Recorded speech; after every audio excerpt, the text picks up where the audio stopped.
روشن خیال لوگ کہنے لگے کہ یہ بوریا نشین علماء جن کے بدن پر ڈھنگ کے کپڑے نہیں، جنہیں بیٹھنے کے لیے اچھی قالین نہیں، جن کے پاس سفر کرنے کے لیے اچھی سواری نہیں، جن کے پاس پڑھانے کے لیے کوئی کلاس روم کا سیٹ اپ نہیں، جھوپڑیوں میں رہنے والے، کہاں رہنے والے؟ جھوپڑیوں میں رہنے والے بوریا نشین لوگ یہ کیا کریں گے؟ یہ سب پاگل ہیں، دیوانے ہیں، ان سے کچھ ہونے والا نہیں ہے۔ لیکن ان بوریا نشین جھوپڑے والوں نے دھیرے دھیرے محنت شروع کر دی۔ اور یہ محنت کیسی تھی؟ یہ محنت تھی روپے 2 روپے لے کر، یہ محنت تھی مزدوروں سے اس کی کمائی کے سکے لے کر، یہ محنت تھی مزدوروں اور گاؤں کے لوگوں سے چاول اور اناج مانگ کر، یہ محنت تھی لوگوں کے شاپ پر جا کر تیل اور اناج مانگ کر۔ دھیرے دھیرے یہ محنت چلتی رہی اور ایک ایسی کھیپ تیار کر دی جس کھیپ میں بڑے بڑے علماء تیار ہو گئے۔ اسی جھوپڑے میں پڑھ کر بڑے بڑے مولوی تیار ہو گئے، اسی جھوپڑے میں پڑھ کر بڑے بڑے علماء تیار ہو گئے۔ ایسے علماء جس نے برٹش گورنمنٹ سے پنگا لے لیا، ایسے علماء تیار ہو گئے اس جھوپڑے اور بوریا نشین مولوی علماء ایسے تیار ہو گئے جس نے برطانیہ کی حکومت کو آنکھیں دکھانے شروع کر دی۔ ایسے لوگ تیار ہو گئے جو توپ کو سلامی دینے لگے، جو توپ کے سامنے ٹکرانے کے لیے تیار ہو گئے۔ ایسے علماء تیار ہو گئے، دھیرے دھیرے بوریا پر بیٹھنے والے، جھوپڑوں میں رہنے والے لوگوں کے سکے 2 سکے چندہ کر کے مدرسے چلنے والے، جہاں سے بے مثال علماء اور علم و فن اور تہذیب اور کلچر کے بے مثال لوگ تیار ہوئے۔ اور پھر اسی کھیپ نے انگریزوں کی غلامی کی زنجیر ہند سے کاٹ دی، ہمیشہ کے لیے کاٹ دی۔ ایک ایک انسان کو، ایک ایک ہندوستانی کو آزادی دلا دی، ایک ایک ہندوستانی کو آزادی دلا دی۔ اب میں آپ کو یہ سمجھانا چاہتا ہوں کہ اسپین اور اندلس جہاں تخت و تاج گیا، حکومت اور اقتدار گیا، تو ساتھ میں علم و فن بھی چلا گیا، ساتھ میں تہذیب بھی گئی، ساتھ میں کلچر بھی گیا، ساتھ میں سب کچھ چلا گیا۔ آج وہاں جاؤ گے تو آپ کی طرح ایمان والا نہیں ملے گا، آپ کی طرح ایمان والا نہیں ملے گا۔ آج آپ وہاں جاؤ گے تو آپ کی طرح ایمان والے لوگ نہیں ملیں گے۔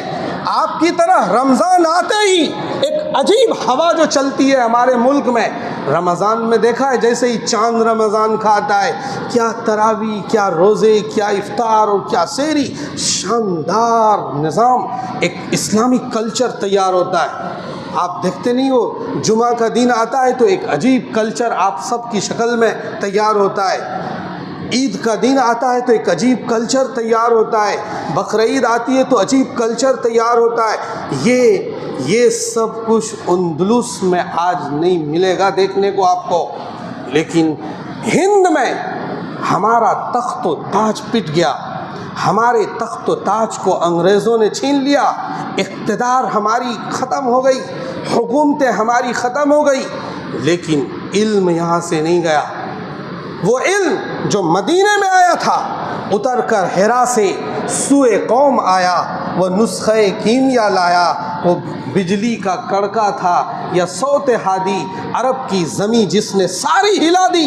وہ قرآن کا علم، وہ حدیث کا علم، وہ جبریل امین کے ذریعے سے اللہ کے پاس سے جو علم آیا تھا قرآن اور حدیث کی شکل میں، وہ علم ہندوستان سے نہیں مٹا۔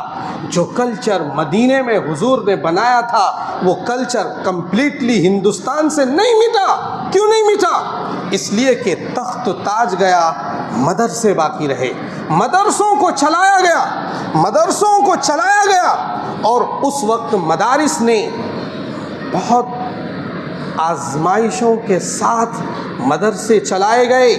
انہیں کھانا نہیں ملتا تھا، انہیں پانی نہیں ملتا تھا، انہیں پیٹ بھر کھانا نہیں ملتا تھا، انہیں ناشتہ نہیں ملتا تھا۔ ابھی حال کے دور کو دیکھو گے آپ، یعنی آج سے 30 سال پہلے جاؤ گے تو بڑے بڑے مدرسے جہاں ہزاروں بچے پڑھتے تھے، انہیں کوئی ناشتے کا تصور نہیں تھا، اور گھر سے ماں باپ کے پاس اتنے پیسے نہیں تھے کہ بچے کو ناشتے کے لیے پیسے بھیج سکیں۔ وہ سب غریبوں کے بچے تھے، وہ سب، کیونکہ ملک ہمارا جب آزاد ہوا تب اس ملک میں مزید خسارہ تھا، کریم مسلمان یہاں سے چلے گئے اور صرف غریب غربا یہاں رہ گئے، غریب غربا یہاں رہ گئے تھے۔ تو مدارس نے بڑے چیلنجوں کا سامنا کر کے خود کو ہمارے دوربین علماؤں نے اس ملک میں باقی رکھا۔ اس لیے رمضان آتے ہی اسلامی کلچر دکھنے لگتا ہے۔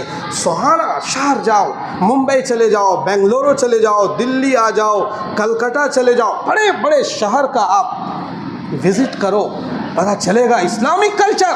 ایسا لگے گا مدینے میں، آپ جامع مسجد پہ جاؤ گے ایسا لگے گا مدینے میں وہی کلچر جو مدینے کی گلیوں میں، وہی کلچر ہند کی گلیوں میں، دلی کی گلیوں میں، وہی ممبئی کے گلیوں میں آپ کو وہی کلچر دکھے گا۔ یہ کلچر کس نے باقی رکھا؟ حکومت تو گئی، اقتدار بھی گیا، بہت دن ہو گئے ہوئے، لیکن کلچر، علم و فن باقی رہا۔ اسے سمجھنے کی ضرورت ہے۔ یہ اس لیے باقی رہا کہ مدارس کے ذریعے سے دھیرے دھیرے اس پر محنت ہوئی، یوں یہ باقی رہا، علم باقی رہا۔ جب علم باقی رہے گا تو ظاہر ہے کہ اس پہ عمل ہوگا۔ آپ کو علم ہے کہ جمعے کی نماز کی بڑی اہمیت ہے، تو آپ اس علم کی بنیاد پر تو ہی آئے ہو یہاں پر۔ علم نہیں ہوتا تو آپ نہیں آتے۔ ایسے ہی دوسری چیزوں میں ہے۔ بہرحال میں یہ سمجھانا چاہ رہا ہوں آپ کو کہ مدارس کی حفاظت کی ضرورت کیوں ہے؟ اس لیے کہ اگر اس کی حفاظت نہیں ہوگی، اس جیسے ملک میں جہاں ہمارا اقتدار نہیں ہے، جہاں ہمارا تخت و تاج نہیں ہے، جہاں ہمارے پاس حکومتیں نہیں ہیں، جہاں ہمارا کوئی نظام نہیں ہے، اس جیسے ملک میں اگر مدرسے نہیں رہے تو پھر مدینے والا علم باقی نہیں رہے گا، پھر وہ مدینے والا کلچر بھی باقی نہیں رہے گا۔ وہ مدینے میں جو حضور صلی اللہ علیہ وسلم کے اصحاب صفہ کے صحابہ راتوں دن پڑھتے تھے، قال اللہ قال الرسول، حضور جو کچھ انہیں سکھاتے تھے وہ سیکھتے تھے، آگے کنورٹ کرتے تھے۔ یہ مدرسوں میں یہ کام کرایا جاتا ہے۔ اس لیے ایک ایک ایمان والے کو اس بات کا سمجھنا ضروری ہے کہ مدرسے کی حفاظت ہند میں ضروری کیوں ہے۔